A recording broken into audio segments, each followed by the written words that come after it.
అయ్యా నువ్వు నాకు ఇది చేస్తే నేను నీకు అది చేస్తా, నువ్వు నాకు ఇది ఇస్తే నేను నీకు అది ఇస్తా. ఇదేనా వ్యాపారమా?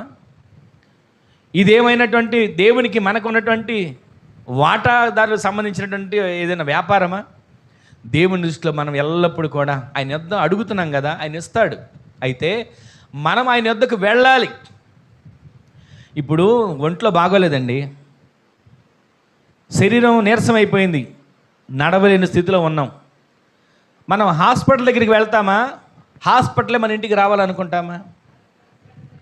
చెప్పాలి. హాస్పిటల్ దగ్గరికి ఎందుకు వెళ్ళడం?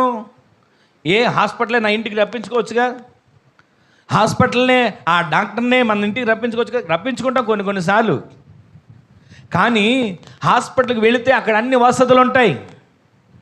ఒకవేళ సీరియస్ కండిషన్ అవ్వచ్చు, ఒకవేళ అప్పటికప్పుడు హార్ట్ స్ట్రోక్ వచ్చి ఉండొచ్చు. అదే హాస్పిటల్లో ఉంటే దానికి సంబంధించిన ట్రీట్మెంట్ వెంటనే అందుతుంది. అలా కాకుండా నేను రానండి, నాకు గుండె నొప్పి వచ్చినా సరే డాక్టరే నా దగ్గరికి వచ్చేందుకు నేను ఇలాగే ఉంటాను, డాక్టరే నా దగ్గరికి వచ్చి నా గుండెని తట్టి నాకు ఊపిరి వచ్చేటట్లు చేసేటట్టుగా నేను ఇలాగే ఉంటాను అనుకుంటే ఊపిరి పోయి గాల్లో కలిసిపోద్ది. ఈ రోజున ఈ మాటలు వింటున్న మనం